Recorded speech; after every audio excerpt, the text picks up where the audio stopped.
The plan for today is to get this thing to turn over, but we sure do have a lot of things to do to make that actually happen. All the wiring, the cooling system, and a few other little tasks. That is a lot to get to. Will we get it turning over? Put your guesses in the comments right now. Let's get to work.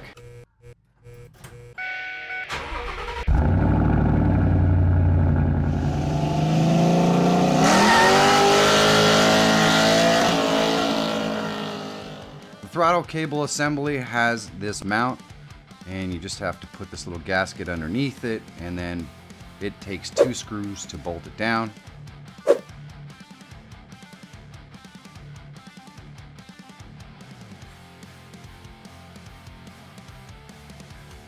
You can just put the throttle cables into the other half of the assembly, and these could be tightened or loosened by rotating the little plastic piece on the end. They do have little screws on them, so you can tighten up your throttle cables or loosen them up as need be to get these in here. Once we finish that up, we're going to go ahead and put the plug wires on. And for this car, they come in a big assembly, so you just place them on. Then on the distributor cap, they are numbered, so it's pretty easy to figure out which one goes where. And these just kind of pop on, have a pretty satisfying click. The plug wires have little number tabs on them, and the distributor cap also has a number, so it's pretty difficult to mess this up.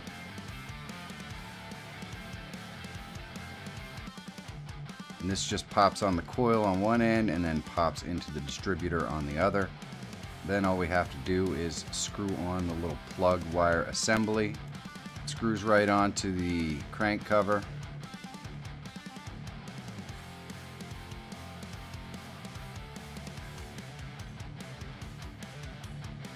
And then all we have to do is put our plug wires onto the proper plug.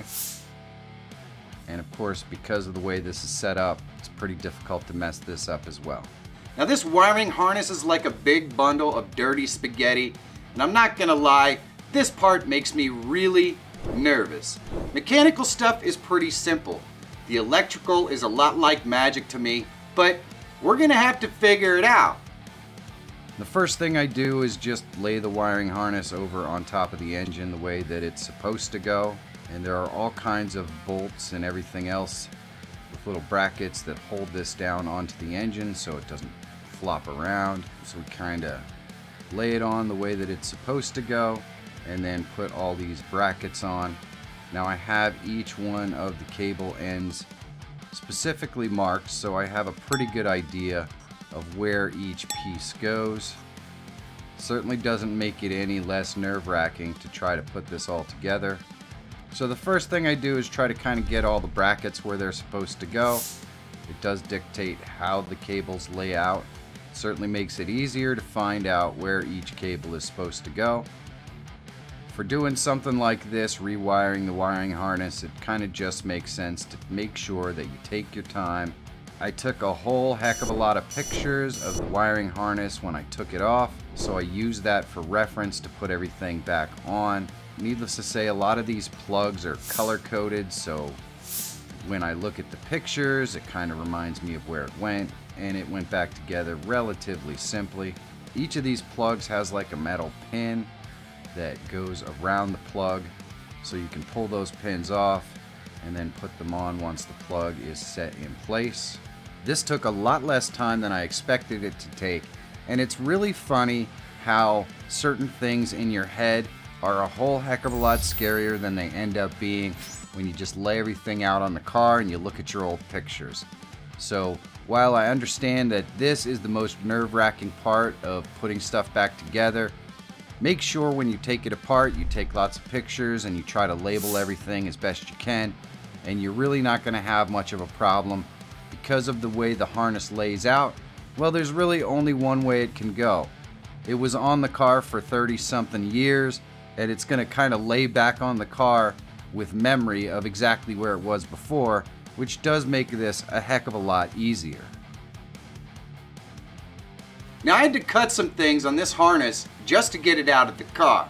Now I have to reconnect those wires, and let me just say, I suck at soldering. I laid out a little metal pan here to catch all the droppings and to make sure that I kind of had at least a little bit of a surface to work with. There are much better ways to do this, and there are certainly things that you can purchase that make this job a whole heck of a lot easier, that will hold the wires to make them very easy to solder. Needless to say, I'm a cheap bastard, so I don't have any of that stuff. But we just stripped a little end off of each of the wires, and we kind of twisted them together. And the little white can that we have here is flux, and we just dipped the end of each of the wires in the flux. What flux does is it will attract the solder to make sure that the solder kind of goes and penetrates and gets on everything. We slide a little sheath over onto the wire that we can melt down onto it once we get them soldered together. And we just take out our soldering gun and our solder, and we solder these wires together. And believe me when I tell you, these looked pretty horrible when I was done, but I checked for continuity to make sure that they all worked, and everything appeared to work just fine. I think there were about 10 or 15 wires that I had to cut. They were mostly for these relays over here on one side of the car. Once the wires were soldered together, I just went ahead and heat shrink the little wire sheaths over top of them to make sure they weren't coming apart and that they were relatively waterproof. Moved on to the next one. This took quite some time to get this to actually work because I'm a horrible solderer and I probably don't have the best tools for the job either. Eventually it did come down to using little wire butt connectors and stuff like that because the soldering was just taking forever and I'm just not very good at it. And when I use the butt connectors, I crimp both ends and then I go ahead and heat shrink the ends so that they stay relatively watertight. This probably took longer to figure out where each of these wires that I had to cut went and to get them all together properly than it did to wire up the entire wiring harness once I put it back in. This is one of those things I'd really rather not have to do again.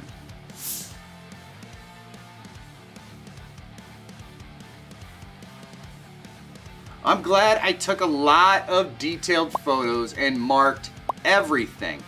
This thing is ready to get belted. Now we're installing the belts back on the car. Pretty easy process.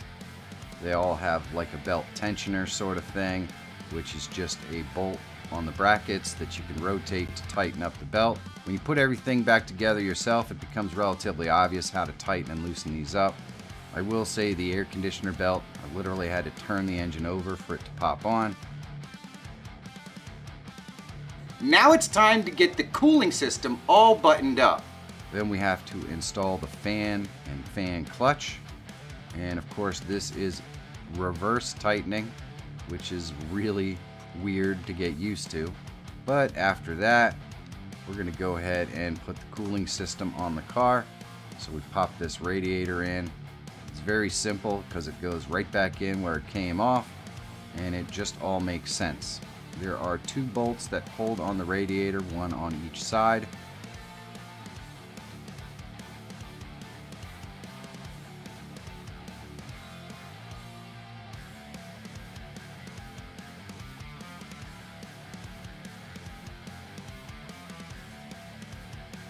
Then you want to make sure that you put the fan shroud on there, and that is just held in place with two little clips on the top as well. And once the radiator is all tightened up, it's a pretty simple process to just put hoses back on. And these aren't terribly difficult because of the way that they're shaped. They're only going to go on in one location. I definitely replaced any bad hoses that were dried or cracked or anything that looked slightly old, just because why try to do this again? You may as well just replace them while you're in there and it's easy for you to get to them. Here we went ahead and wired up our air conditioning unit. Got everything all squared away on that. And then plugged in all of our hoses. The clamps and the hoses and everything else in some instances are very hard to get to, and this would be a much more difficult job if the hood was on the car. We are getting so close The mass airflow sensor and the air filter box just need to be installed. Next we moved on to the airbox assembly. There is a mass airflow and then of course the airbox, and it fits all onto this big giant metal plate assembly. So I assembled it all kind of together off of the car before I put it on there, and once the assembly's together, cleaned it off and placed it on the car. I almost forgot to put the little rubber bushings on there and all that kind of stuff to make sure that everything is held down, not going to squeak or rattle. And we just place it in the car. Basically the entire assembly is held on by these two little nuts that are right under your windshield washer bottle.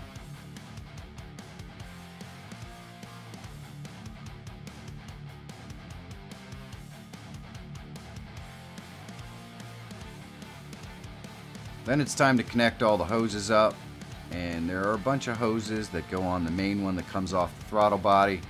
It's kind of obvious where these go. Almost all of these hoses are brand new, completely replaced because the old ones were all cracked and beat up.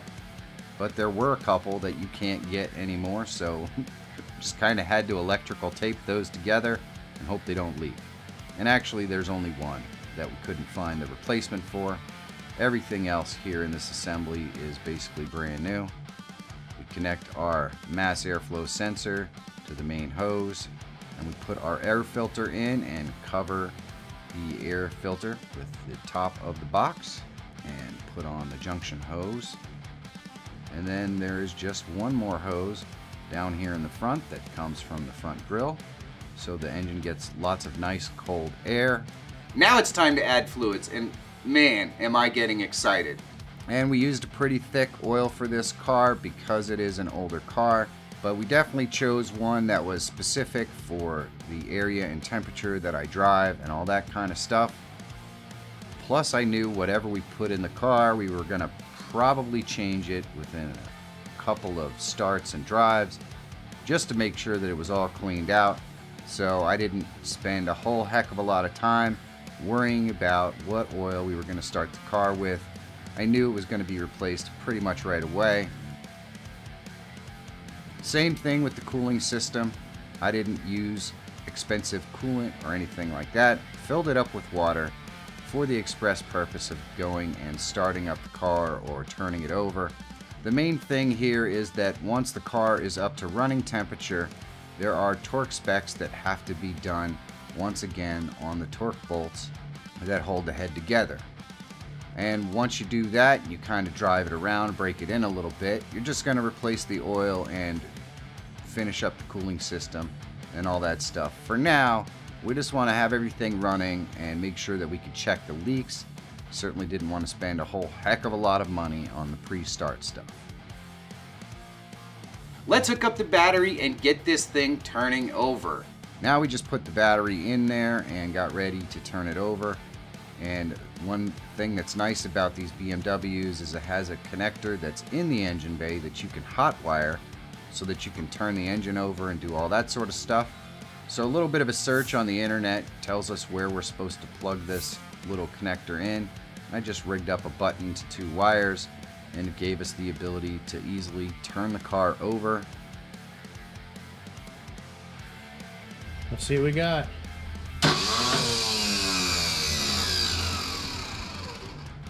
And here is where we discover that not all new parts are created equal. I put a brand new starter on this car that I did not test, stupidly, before I put it in there, because the starter is basically impossible to get off. And as you can see, the solenoid on the brand new starter obviously isn't engaging right to the flywheel. So the starter spins, but does not engage. Great. So that night I went out to dinner with my wife, exceptionally disappointed that we couldn't even get the car turned over. I had a couple 9 beers. Next thing you know, I came home and drunkenly removed the brand new starter and put the old starter back on there. Man, I'll tell you what, I was sore, but we did manage to get it out. And the final result.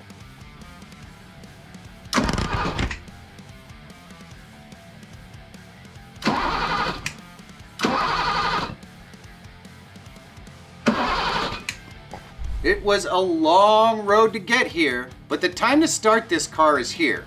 Will it start on the first time? Well, you're gonna have to tune in to the next video to find out.